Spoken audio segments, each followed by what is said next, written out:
the Dawgs Podcast with your hosts, Blake Reneker, Justin Charles, and Josh All. What's up, Browns fans? Welcome back to another episode of the Dawgs Podcast presented by Omaha Steaks. Josh all alone with you guys here on a Friday. Happy Friday, by the way. I hope everybody's weeks are wrapping up real nicely. You're getting ready for another weekend of NFL preseason football, which means don't get too overly excited about anything, but just enjoy the fact that football is back. Today on the show, I just want to break down the reports and the things that we have seen and learned from the Browns and the Vikings joint practices over the last 2 days. I want to talk about what is being said, what we understand or know about the game coming up tomorrow in Cleveland against the Vikings. And I also want to talk about the big JOK, Jeremiah Owusu-Koramoah extension that came out the other day. So we'll talk about all that on the episode here today. Kick your weekend off right here with the Dawgs Podcast. Before I do, make sure you guys on YouTube, if you're watching this, please like the video, subscribe to the channel, tap that notification bell so you don't miss any new episodes, any new notifications, things that we're putting out. We're getting very close to 10,000 subscribers. And like we said on this week's past episode, once we hit 10K, and the one caveat is we need to get there before the actual season starts. So we got about a month, a little less than a month, and we are roughly 150 subs away. That's not very many. We can do this. So help us get to 10K. We're going to give away a couple, 3, 2, 3, 4, whatever of those new footballs that Baden Sports is putting together for us with the Dawgs Podcast logo on them. It's going to be very cool. Can't wait to start putting out that promotional item. And the grand prize is going to be a Cleveland Browns jersey. So we will be announcing winners after we hit that 10K mark before the season starts. So help us get there. And if you're listening on audio, Apple, Spotify, wherever, please drop us a 5-star review. Those help out the show immensely. Seriously, they do. They really help us get ranked higher, and they help us get in front of more Browns fans looking for this type of content. So help us out, help Browns fans out, and give us a 5-star review. Last but not least, the housekeeping wrap-up here is jointhedawgs.com. Become an official Dog Pack member, and that is if you want to play, if you just want to help support the show, that is the number one way to do it financially, and if you want to play fantasy football with us, that's the place to go. Leagues are filling up. We have 4 leagues full, and we are about a little more than halfway through the 5th league. And again, if we get enough people, obviously we're going to carry it over into a 6th league. Maybe we'll up the 5 leagues to 12-man leagues instead of 10. We can do some alterations like that, but do not wait. You've got 1 week, guys. 1 week from today, the deadline is in. It's a cutoff. No more signups for fantasy football. So get in now before it's too late. If you get in before the 23rd, you will be guaranteed a spot in the fantasy football league. But after the 23rd, it's cut off. So get in and you get a spot, but you have to go to jointhedawgs.com. Sign up for whatever tier you want to do to support the show. $5 is the lowest one.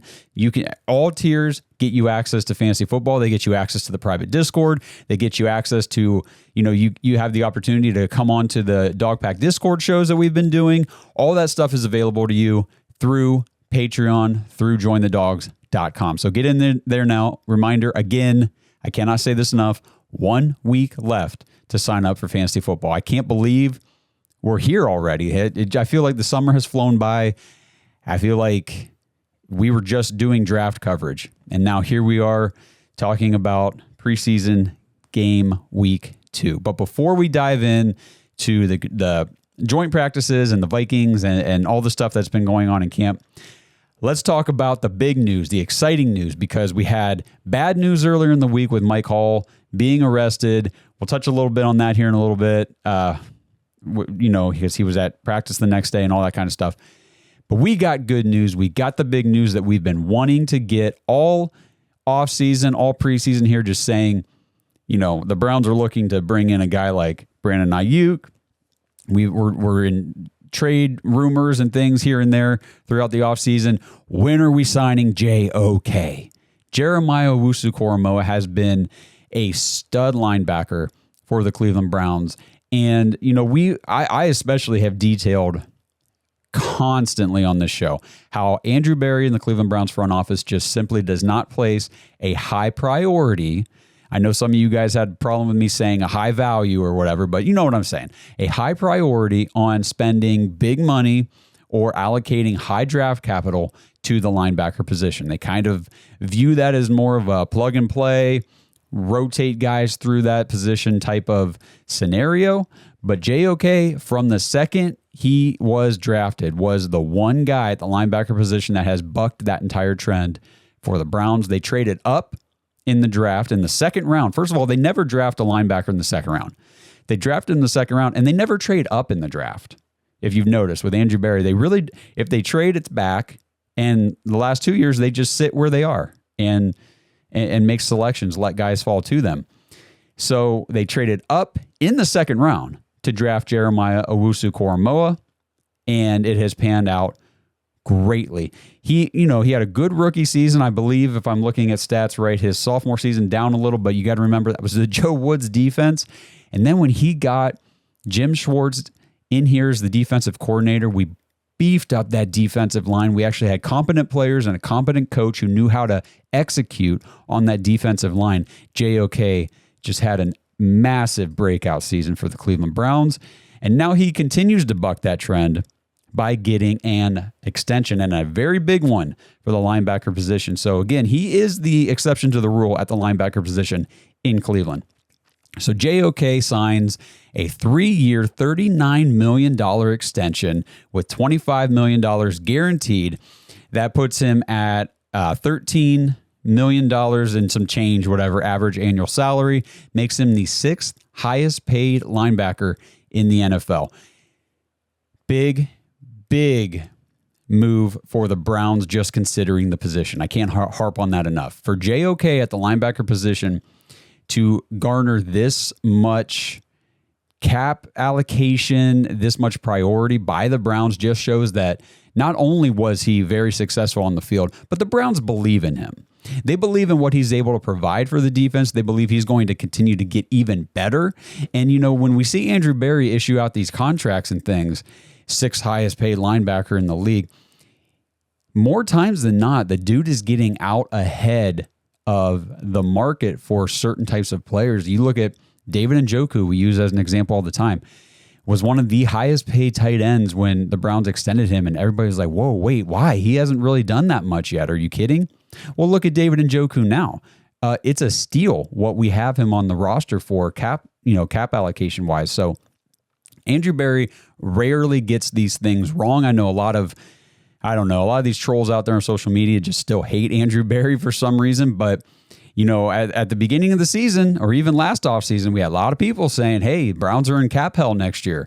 There's no way they're going to be able to sign anybody. They're going to lose all their good players, all because of Deshaun Watson's contract. Well, we have lost precisely 0 of our good players. We've re-signed a lot of our good players that we wanted. We've traded for and extended other players, and now we just continue to add to that. So again, Cap Experts Online, you guys are really, really running out of ammo. You don't have a whole lot left in the bag to throw out there because you've been proven wrong every step of the way. Andrew Berry in this Cleveland Browns front office is different. It's why he got extended, and it's why the Browns are one of the best run organizations right now in the NFL. And yes, that does feel very weird to say. So back in February, I did a bunch of I did breakdowns for all the different positions. Linebacker was one of them. So I'm just going to go through a few notes, and this was obviously prior to JOK getting extended, but I did a deep dive into each player. So we'll go through some quick notes, not all of them, but on JOK, a couple just team notes. And this goes back to that salary thing. In 2020, the Browns allocated 8% of their cap to the linebacker position. 2021, just 4%. 2022, 4.3%. And in 2023, the Browns spent 4.9% of the cap on the linebacker position. So when AB came in here as the GM in his first year, that cap space allocation was 8%. And since then, cut it in half. It's been 4. Last year it was up close to 5, but still almost in half from what it was. So again, this just reiterates paying JOK just tells me they really believe in what this guy can be for the Browns moving forward. And what was he in 2023? Played all 16 games for the team. And yes, I know there are 17 games, but week 18 against the Bengals didn't count. We played all backups. It was essentially a fourth preseason game, and we know how those go. Pretty damn boring. So in 2023, JOK, let's see, we're going to talk about some PFF numbers. Among linebackers with 350 snaps played, that gave me 78 qualifying linebackers. JOK had a 75.2 defense grade. That was 19th overall. 68.9 run defense. That was 40th. 84.1 pass rush grade. 5th best among all those 78 qualifying linebackers. He generated 16 total pressures. That was the 18th most. He had a 69.8 coverage grade. That was 23rd. And he had 53 stops. That was 12th among all those linebackers. And a note here that I put in, defensive stops equals a tackle that constitutes a failure for the offense. So JOK had 53 of those such tackles, 12th most among linebackers. He allowed 37 receptions on 44 targets for 263 yards and 3 touchdowns, 7.1 yards per reception. That was the 6th lowest. And so when I did Grant Delpit's review in the safeties podcast episode, a lot of short passes. So that's why you see 37 receptions on 44 targets. There were, when JOK was getting targeted, allocated with these targets per PFF, a lot of screens, a lot of short passes, a lot of stuff behind the line of scrimmage. Yak, he allowed 220 yak yards, so 220 of his 263 yards came after the catch. That's 84% of the total. If you look at the game logs, his yards allowed are 10, 0, -2. And then he has a 35, 9, 27, and then a 4, 12, 4, 7, 12, 0. So that stretch right there, teams were not moving the ball through the air anywhere close to Jeremiah Owusu-Koramoah. And then to end the season, he did have kind of a rough stretch, 34 yards, 44 yards, 24, 43. And those were the games after Anthony Walker was placed on IR. So I put in here a note from back in February. Walker being on IR had a big negative impact on the defense overall. JOK had 2 interceptions. That was tied for the 7th most in the NFL. 3 linebackers had 4, 3 linebackers had 3, and 6 linebackers had 2. JOK was one of the linebackers with 2. His snap breakdown, 589 snaps in the box, 104 on the defensive line, 44 in the slot, and 10 snaps played on the outside. Okay, and so what did all, that was a lot of the PFF deeper metrics on JOK, but what did those metrics garner that, the box score is going to tell you? Well, JOK had 101 tackles. He was the leading tackler on the Browns last year, 101 tackles, 72 solo, 29 assists. He had 20 tackles for loss. That was a huge number.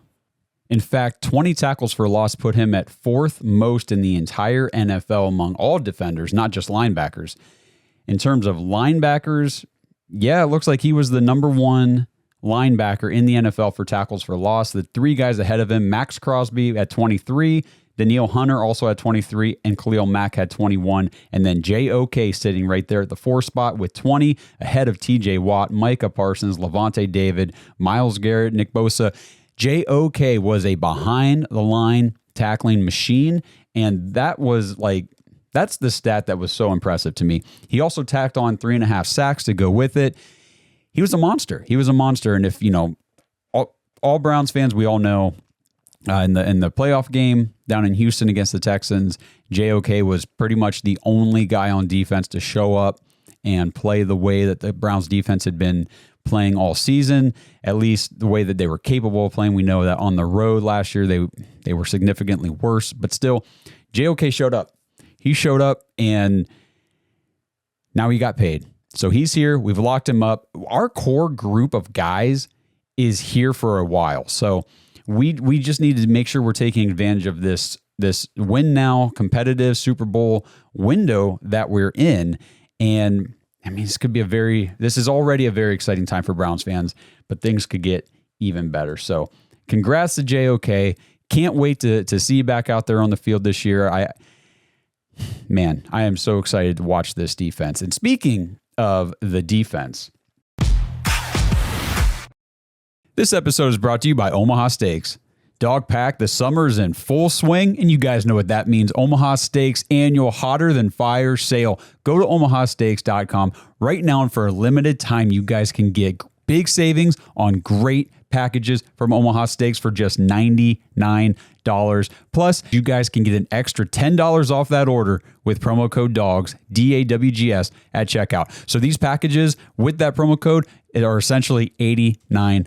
From exquisite steaks to legendary burgers, the premium pork, the air-chilled chicken, the meatballs, the chicken wings, the appetizers, the ready-to-eat meals, the wine, everything that Omaha Steaks has to offer. Head over there today, check it out. Shop the Hotter Than Fire sale to get these exclusive savings on the mouth-watering packages that start at just $99 plus. Use that code DAWGS, DAWGS, when you check out for an extra $10 off your order. But hurry, because this sale is only available for a limited time. Summer always flies by, and this deal is going to fly by, so you're not going to want to miss it. Go shop today, omahasteaks.com. Use promo code DAWGS at checkout for an extra $10 off your order. So in camp, the last couple of days, we have had joint practices with the Vikings. And, you know, at one point, supposedly Kevin O'Connell, the head coach for the Minnesota Vikings, had to tell Jim Schwartz, basically kind of tone down the physicality out here. Like, we're getting guys hurt. The Vikings had a few guys, you know, taken off the field, left practice, things like that. I know Jordan Addison, their second wide receiver, was one of the guys. I think he's okay, but he had to get like air casted and carted off with an ankle injury. And it's like, dude, you guys got to tone down this physicality. And if you've seen any of the videos, the highlight videos and stuff posted online, Martin Emerson against Justin Jefferson has been the highlight reel of the last 2 days, because obviously you got Greg Newsome not practicing on the NFI list. He won't be there for any of training camp. And then you've got Denzel Ward, who is out currently in concussion protocol. And I did just see a tweet from him saying, basically, I'm fine, I'm good to go. So I think that it's more of a precaution than anything. Just anytime you see Denzel Ward's name linked with concussion, you worry, because the dude, I believe, has had 4 diagnosed concussions, but he's been in concussion protocol numerous times. And I don't know what like the cutoff line is for where a guy needs to really be considering, okay, maybe this is the end of my career. But 4 diagnosed concussions in your professional career, we're just hoping this one is not the 5th, and it sounds like we're going to be okay there. But he did miss time here in this past week with concussion protocol. So it's been Martin Emerson, MJ Emerson out there against Justin Jefferson, the absolute, in my opinion, Justin Jefferson is the best wide receiver in the NFL. There are a handful of elite wide receivers, and no slander against any of those guys. CeeDee Lamb, Amon-Ra St. Brown, A.J. Brown, Jamar Chase, these guys, but Justin Jefferson, I believe, personally, for me anyway, is at the top of that tier of wide receivers. And Martin Emerson, toe-to-toe with them. There were a couple clips of Justin Jefferson getting some, making a catch here and there. A couple clips of Martin Emerson shutting him down, incomplete passes, interceptions. Martin Emerson is going to be top 10 is a high bar, because there's a lot of good cornerbacks in the NFL. But I think he's going to solidify himself as a top 10 cornerback in the NFL by the end of 2024. He's available. He's available. So far in his career, he has been available and reliable. And when he's on the field, he produces. And he is a lockdown, shutdown, physical, in-your-face cornerback. And, with Newsome probably going to be slow out the gate this year, he's dealt with injuries over his career so far. Denzel Ward, obviously, is always, an iffy injury away from not playing. Martin Emerson, I think by the end of 2024, will have competed with some high-level wide receivers, and I think he will have forced himself into that listing, into that conversation of who are like the top 10 cornerbacks in the league. Cleveland's Martin Emerson Jr. better be among the top cornerbacks ever mentioned. But I digress. That was one thing. So a couple other things. So I'm just taking notes, and I believe these are from Cam Justice.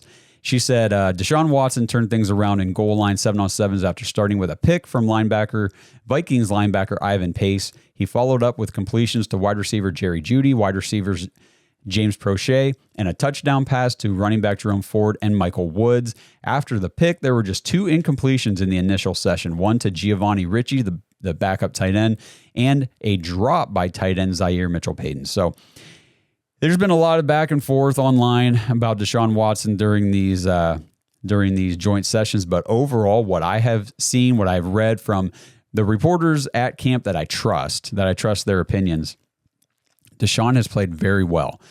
Jerry Jeudy finally getting out on the practice field. We know he's been dealing with an injury this entire training camp so far, so he has not practiced a ton.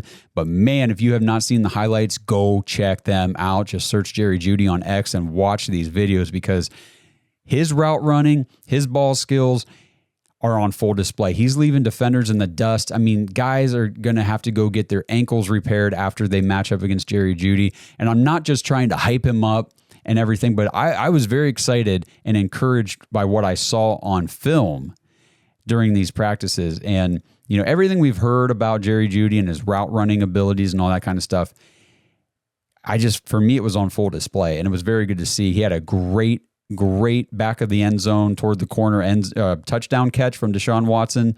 I believe that was in 11-on-11s. And I've been very impressed. I don't know what else to say.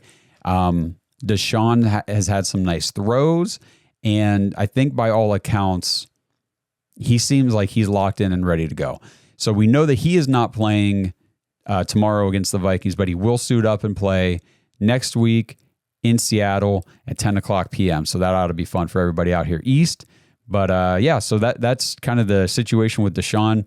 I think he's going to be ready to go, ready to perform and produce very well for the Browns right out of the chute in week 1. So it's just all good news in that sense.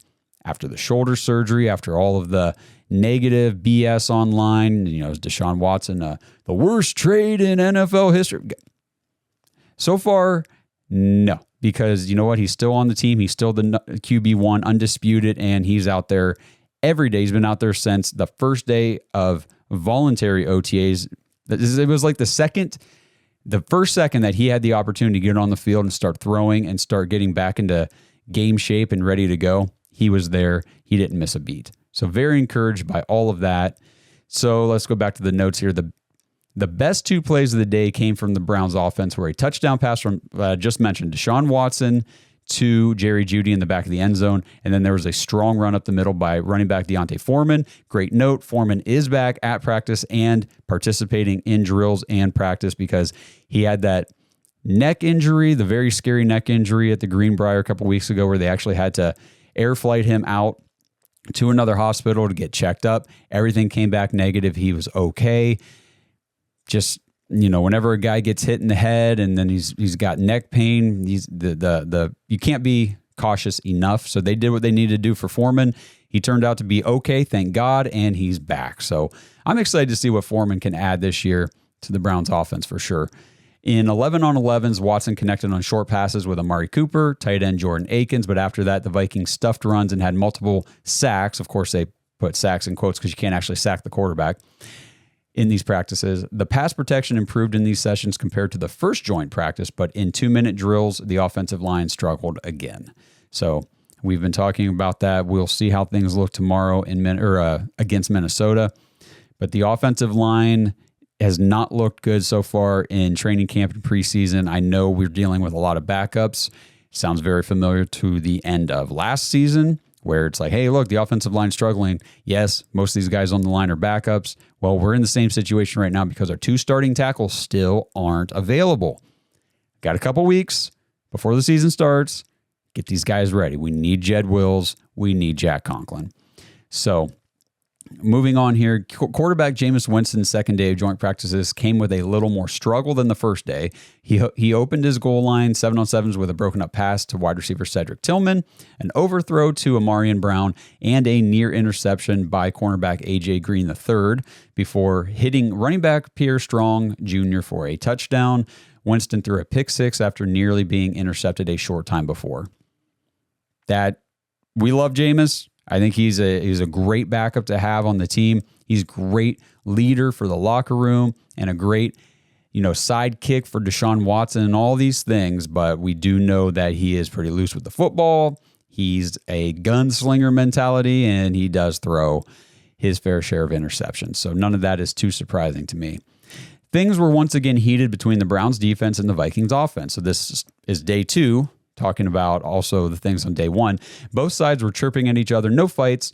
Lots of pressure on the defensive front and some splash plays, including an interception by Khalif Halisi. Good to hear after he did not look good in the preseason game last week. And a pass breakup by Martin Emerson with Vikings quarterback, now starter, Sam Darnold targeting wide receiver Justin Jefferson. So that is good to see that in these team drills, Martin Emerson just not letting the completions to one of the, or in my opinion, the best wide receiver in football. So Cam Justice notes out of practice. I'll take a little pause here. So the first one is Mike Hall Jr. with a stinger, a neck stinger. So Mike Hall Jr., after we talked about the arrest, the domestic violence situation that occurred on Monday night, the arrest and release on Tuesday, we said, okay, on Wednesday, be very surprised if he's with the team. Probably should get him in the building, but don't have this guy around the team. Well, then all the reports came out from camp and the joint practice on Wednesday. Mike Hall Jr. was on the field, warming up, stretching, padded up, and participating in practice. And, I know there was a lot of outrage from people online about this is a bad look for the Browns. I think, Darryl Reuter and all these Cleveland media goons were instantly bashing the Browns for this. But if you take a step back and you think about it, yes, all the stuff in the police report was horrific. But at the same time, he was released on bail with with charges of misdemeanor domestic violence. So the misdemeanor charges do not add up with what was claimed in the police report. So something isn't lining up. I believe that the police, the Browns, Mike Hall's lawyers, they have more information than we do as the public. And for the Browns to feel okay. Now think about this Browns team, this Browns front office. It's all about culture. It's all about locker room presence. And they did not piss around with Perion Winfrey whenever he had his off-the-field incident. They got the facts, they got the evidence, and the dude was out the door. Okay? Yes, he was not a second-round pick like Mike Hall, but he was also one of Barry's draft picks, 4th round, I believe. Still a decent investment at a position at the time that we really needed some players. And he had looked like he was going to develop into a player. So I say that to indicate that if the Browns were like, hey, whatever information we have, whatever facts, whatever evidence we have, we feel like there's no point in holding him out of practice.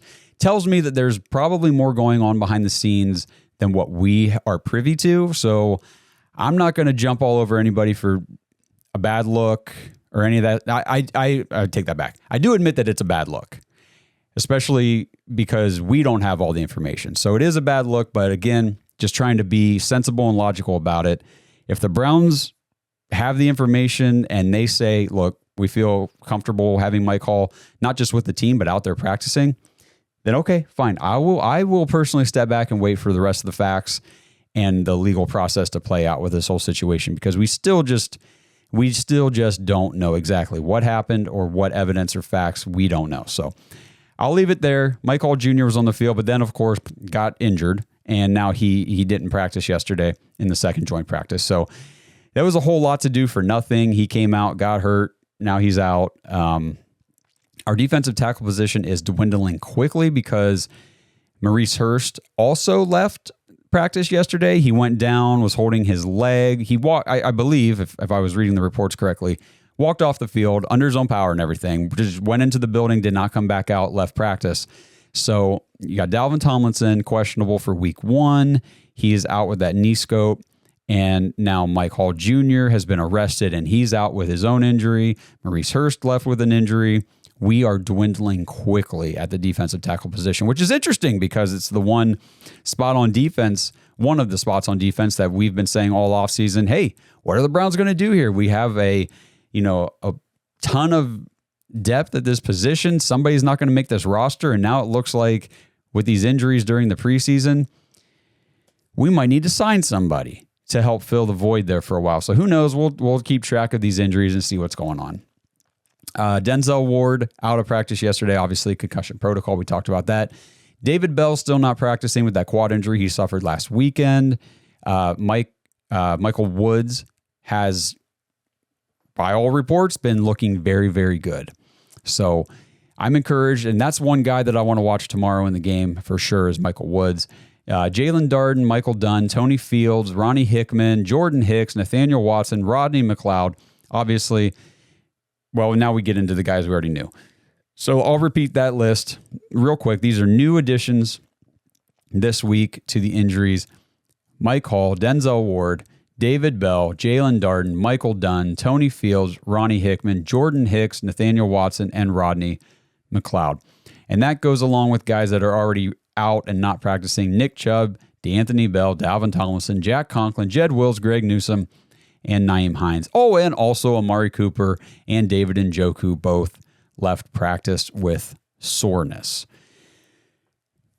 I spend all offseason and the early part of the summer so excited for football to start. And if I'm sure you guys, a lot of you fans out there feel the exact same way. And then it gets here.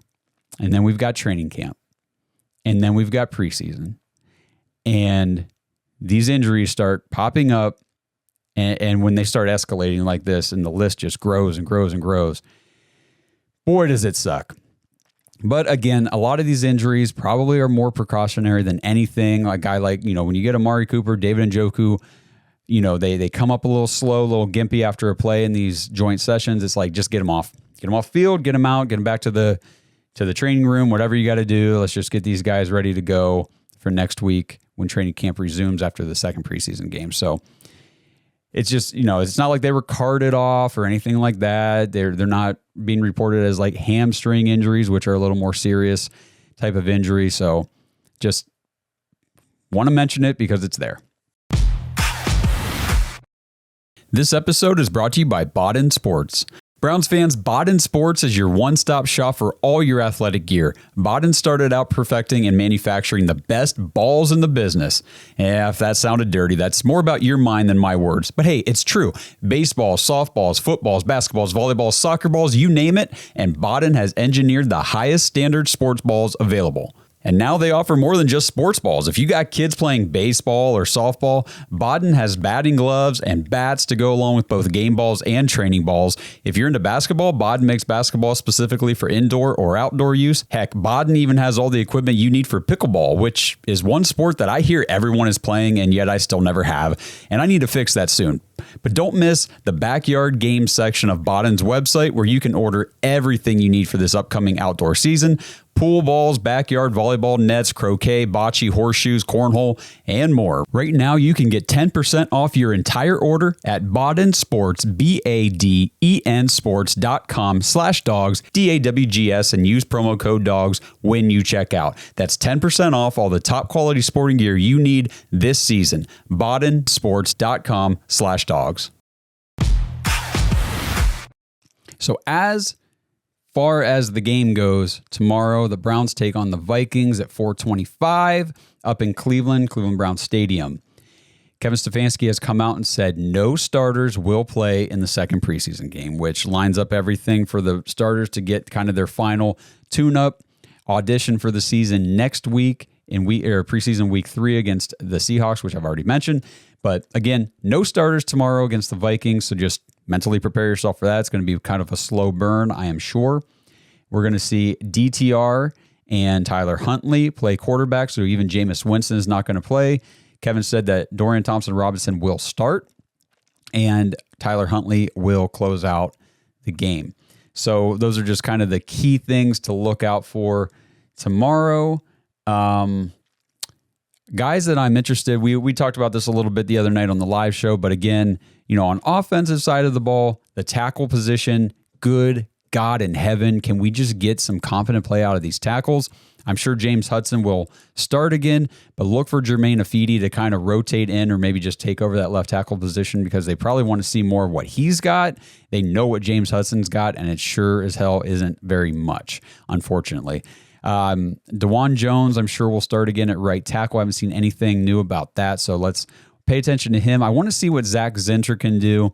And, of course, Nick Harris getting put back into this depth rotation on the offensive line at center.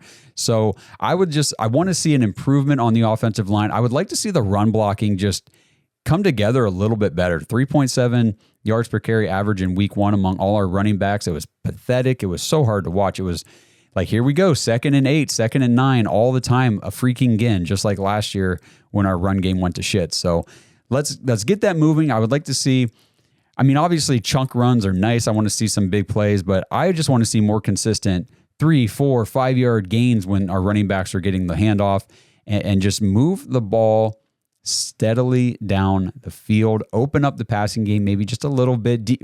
We got more plays when DTR was in last week, so maybe the passing game won't be so anemic for the first half of this one as well. We'll see how things go. Again, Michael Woods at wide receiver, Jamari Thrash, those two guys, I really want to watch and see how they do. Obviously, we interviewed Amarian Brown, great young man. He had a nice bounce back after a rough start last week and ended up doing pretty well throughout the end of that game. And I just want to see him continue to progress because we need guys like that to put on our practice squad at the end of the preseason and say, okay, God forbid we get injuries or we get all 7 of our wide receivers on the COVID list like we did, back in 2020, and we've got 0 receivers available. We got to be able to pull somebody off of this practice squad to help us out, and I like the prospects of Amarian Brown. So rooting for him to continue to, grow and develop and show more stuff here during the preseason. And then, if we're sticking on offense real quick, of course we want to watch Aiden Robbins. We want to see him continue to progress and be that guy that, he obviously overtook John Kelly on the depth chart and on the priority for the Browns roster because they cut John Kelly. They terminated his contract. He got picked up by Baltimore, probably be on their practice squad or whatever, and maybe they'll release him, and who knows. But either way, he's not here right now. They prioritize, we like what we're seeing from Aiden Robbins enough to move on from John Kelly, who's been like a 4-year practice squad guy for the Browns. So that story seems to be done finally, and now we're moving on with a younger, more explosive kid. And I really like Aiden Robbins. Good young man, and just he's big. He's big, he's fast, he can do all the things. I think that there's big upside there. So excited for him. On the defensive side of the ball, another guy who has been getting hyped during these joint sessions with the Vikings was Browns' 7th-round rookie Miles Harden, the cornerback. He had a great showing last week against Green Bay. Just tough, physical play. And then this week, the reports have been like his ball hawking skills are on full display and all that kind of stuff. So, Andrew Berry was a cornerback when he played football. The dude just hits on cornerbacks. Yeah, not the best at, getting in wide receivers, or maybe we're just not the best coaching staff to develop wide receivers. Defensive tackles seems to be a rough drafting position, but man, can this guy ever freaking nail cornerback. So I was excited about Miles Harden when we drafted him, and it turns out he's just living up to all that hype. So good to see that during these joint sessions. And then tomorrow, I don't know if he gets the start, but I think there's going to be a lot of playing time for Miles Harden, Cam Mitchell. I just want to see these young corners continue to grow and develop because, we've got big money into Denzel Ward right now. We are going to have to pay big money to keep Martin Emerson, and we will. I firmly believe that's not even a question. He'll be locked up. And then, Greg Newsome is probably the odd man out after his 5th year. He'll probably be either traded or they'll just let that contract run out. My guess would be he's traded at some point. But especially if these younger guys can develop and show, okay, they can step up and provide what we need in this rotation now that we've gotten Martin Emerson into this like upper echelon tier of cornerbacks. So defensive line, I just want to see more out of Isaiah Thomas, Isaiah McGuire, Alex Wright. The guys, it's all going to be backups again, like I said. So last week, the defensive line struggled. We got gashed quite a bit on the ground. I just want to see these guys clean that up. I want to see the tackling get better. Trying to think any other big... Brady Breeze seems to be making a name for himself on the defense. I'd like to see what he can do tomorrow against the Vikings. And then I'm just trying to think of any other names that... Mumad Diabate at linebacker, we'll see, because linebacker is thin right now, especially with Buki Watson being out and pretty much all of our linebackers dealing with some sort of injury. So we'll see what we do there. Winston Reed, the UDFA out of Weber State. I liked what I saw from him at the linebacker position last week, and I forget what number he is on defense, but just look for Reed at the linebacker position. Watch him. I thought that he showed decent last week, and he made some plays and popped off the screen a little bit to me. So I want to see him continue, because again, we're talking about depth. We're talking about our backups, but we're also talking about who are these practice squad guys. We've got like 16 spots, I think, on the practice squad to fill.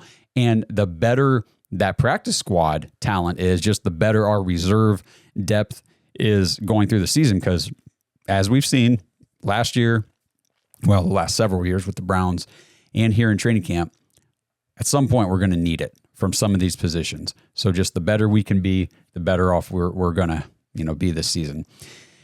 And then special teams, again, just interested to keep seeing how this new hybrid kickoff continues to go. Who do we got back there returning stuff?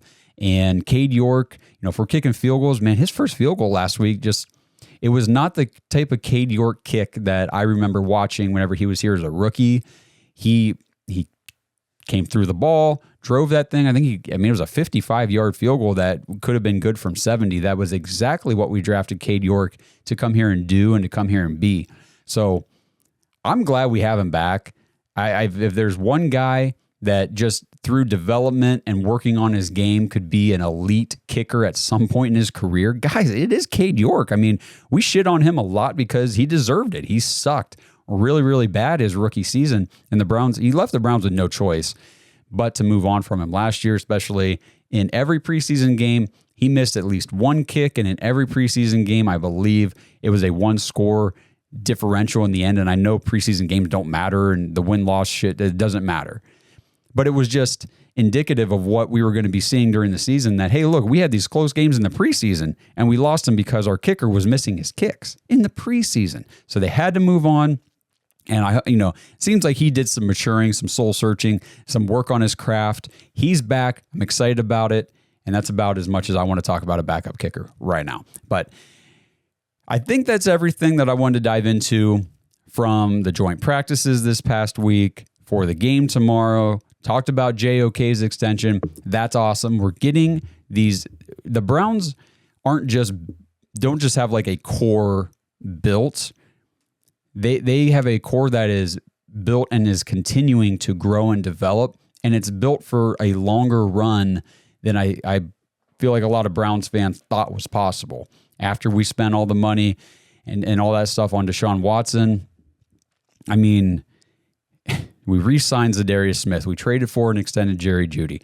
We re-signed and upped Dustin Hopkins. We found a way to pay Nick Chubb. We guaranteed all of Amari Cooper's cap hit this year. We've signed JOK. We signed Grant Delpit last year. We are making things happen, and it's just such a great time to be a Browns fan. So enjoy it, guys. Enjoy it. I know there's been a lot of bad news, but there is positive takeaways, and I went through a lot of it today. And if you really need just the big positive, we got JOK locked up, and we're ready to roll. So that's it. Stay tuned. We will probably be doing a Dog Pack Discord on Sunday. If you're in the Dog Pack, to recap the game, get all of your guys' opinions and takeaways and feedback from the game. And you talk to us, ask us questions. It's a ton of fun. Head to jointhedogs.com if you're interested in participating in those. Get access to that private Discord and sign up for fantasy football. You've got 1 week left. Don't wait. Get in now. Get your name on the registration list so that way you're guaranteed a spot in one of our fantasy leagues. It's a ton of fun. The winners get Dog Pack Championship t-shirts with your championship roster on the back. Those were a huge hit last year. So we're going to continue doing those.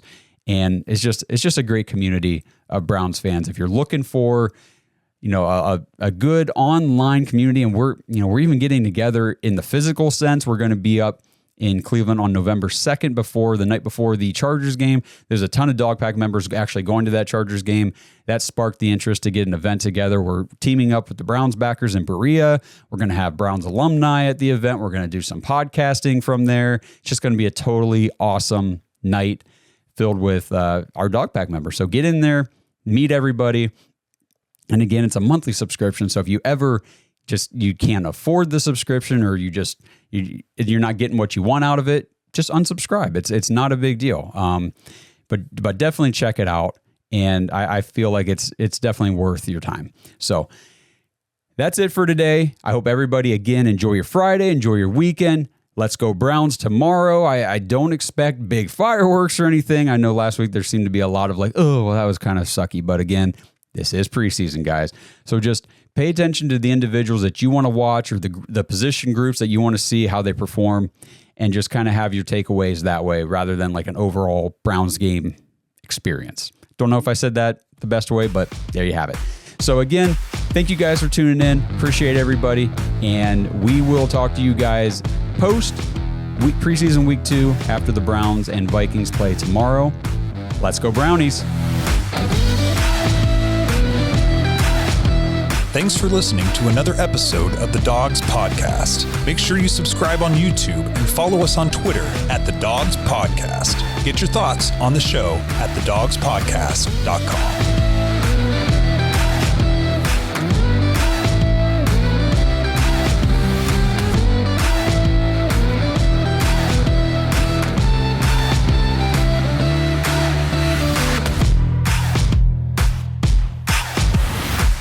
This episode is brought to you by Danger Coffee. Browns fans, we talk about how Danger Coffee is made free from mold toxins that are in 45% of the world's coffee, but that's not all that Danger Coffee has to offer.